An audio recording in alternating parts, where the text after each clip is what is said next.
Assalamualaikum warahmatullahi wabarakatuh. Perkenalkan, nama saya Giswinanda Rahmawati dari Fakultas Ekonomi, Program Studi Akuntansi, Universitas Juanda. Dalam kesempatan kali ini, saya bersama rekan saya, Yurika Eka Yulianti akan menyampaikan mengenai PSAK 107 atau Ijaroh. Yuk simak videonya.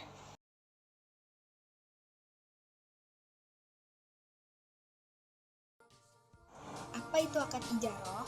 Akad ijaroh adalah kegiatan sewa-menyewa dengan biaya yang telah ditetapkan.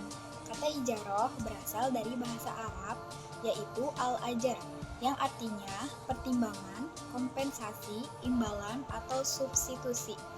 Akad ijaroh adalah kegiatan di mana sebuah lembaga keuangan menyewakan sesuatu dengan membebankan biaya sewa seperti yang sudah ditetapkan sebelumnya.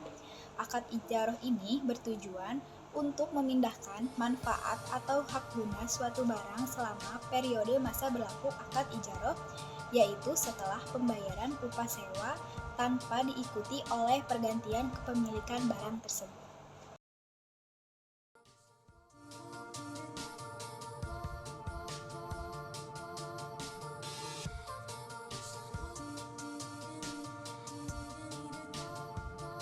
Menurut Undang-Undang Nomor 19 Tahun 2008 tentang Surat Berharga Syariah, akad ijaroh adalah suatu perjanjian di mana salah satu pihak menyewakan hak atas asetnya kepada pihak lain berdasarkan biaya dan periode sewa menyewa yang telah disepakati.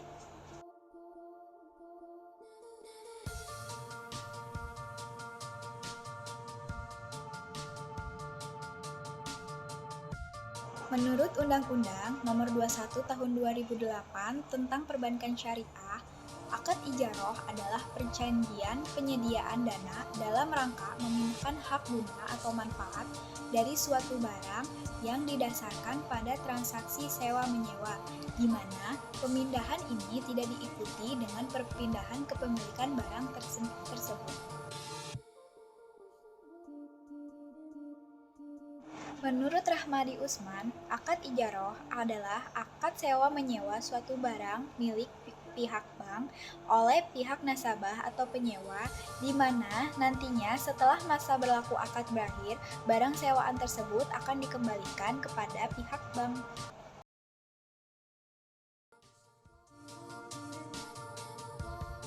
Sedangkan menurut Wiku Suryomurti, akad ijaroh adalah sebuah perjanjian di mana pihak pemilik barang atau pemberi sewa berkomitmen untuk memberikan hak guna atau manfaat barang tersebut kepada penyewa selama masa berlaku akad ijaroh, dengan senantiasa mengikuti kewajiban sebagai penyewa yaitu membayar biaya sewa.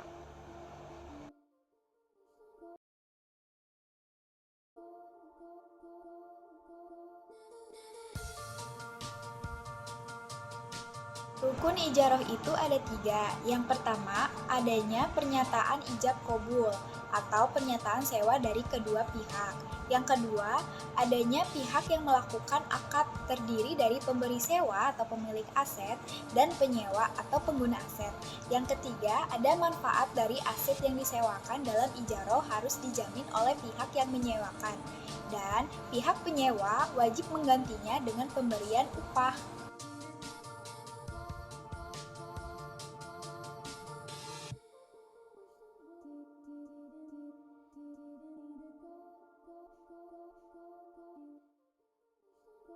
Nah, tadi kan kita sudah bahas mengenai rukun akad ijaroh. Sekarang kita bahas mengenai syarat akad ijaroh.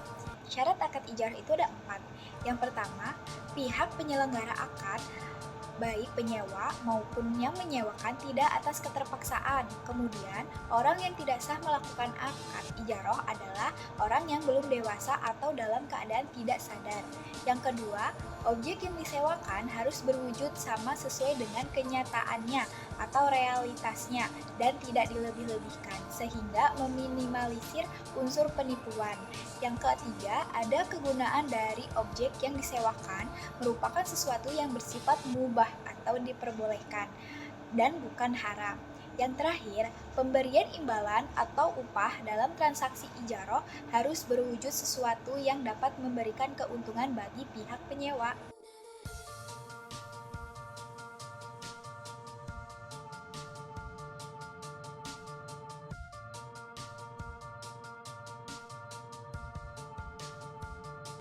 Selanjutnya, saya Yurika Eka Yulianti dengan NIM C2110189 akan menjelaskan mengenai jenis akad ijaroh. Kita tahu bahwa skema akad ijaroh adalah menyewakan atau menyediakan suatu jasa dan barang yang bersifat sementara dengan imbalan berupa upah.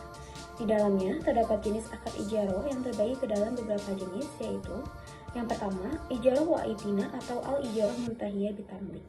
Di dalam jenis ini, akad ijaroh terjadi di mana suatu perjanjian warat pemindahan hak milik atas suatu benda yang disewakan pada suatu waktu tertentu. Pengalihan kepemilikan dapat dilakukan setelah transaksi pembayaran atas objek ijaroh telah selesai.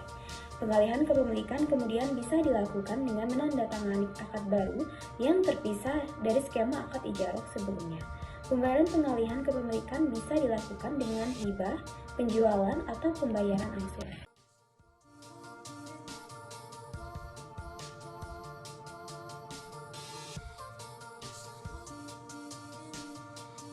Yang kedua, ijaroh tuma al-bai. Untuk ijaroh tuma al-bai, penyewa akan menyewa sebuah barang dan bertujuan untuk membeli barang tersebut, sehingga di akhir masa sewa, barang tersebut menjadi hak miliknya.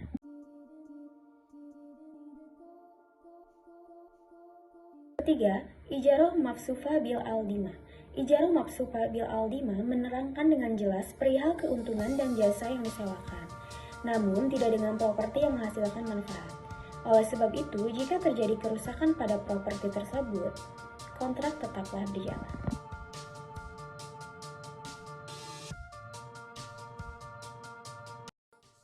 Yang keempat, ijaroh manfaat. Ijaroh jenis ini yaitu memiliki objek sewa berupa aset tidak bergerak seperti pakaian, perhiasan, kendaraan, rumah, dan lain sebagainya.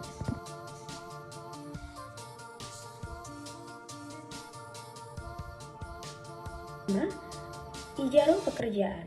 Ijaroh pekerjaan mengarah kepada penyewaan objek pada bentuk pekerjaan atau jasa, yakni seperti memperbaiki barang, membangun dan lain-lain.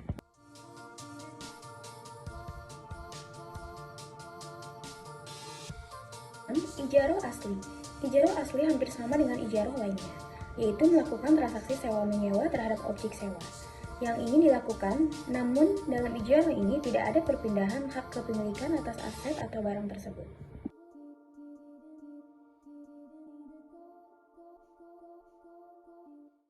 Yang ketujuh, ada ijaroh lanjut. Ijaroh lanjut merupakan kegiatan lebih lanjut perihal menyewakan aset atau barang yang sebelumnya sudah pernah atau telah disewa pemilik kepada pihak lain.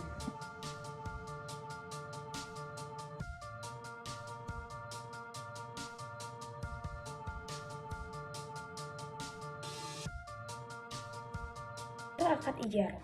Salah satu contoh akad ijaroh adalah ketika seseorang yang sedang mencari bangunan untuk dijadikan tempat usaha.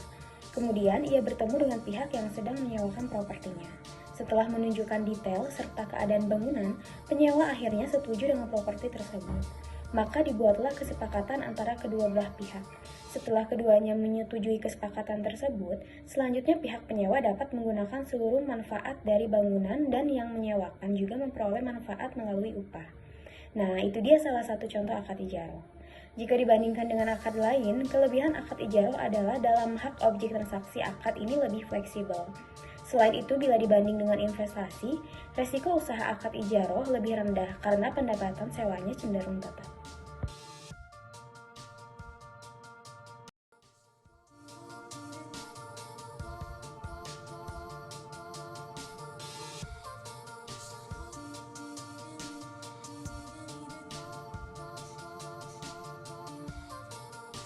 Demikian presentasi dari kami, mohon maaf jika ada kekurangan, dan terima kasih telah menonton video ini. Wassalamualaikum warahmatullahi wabarakatuh.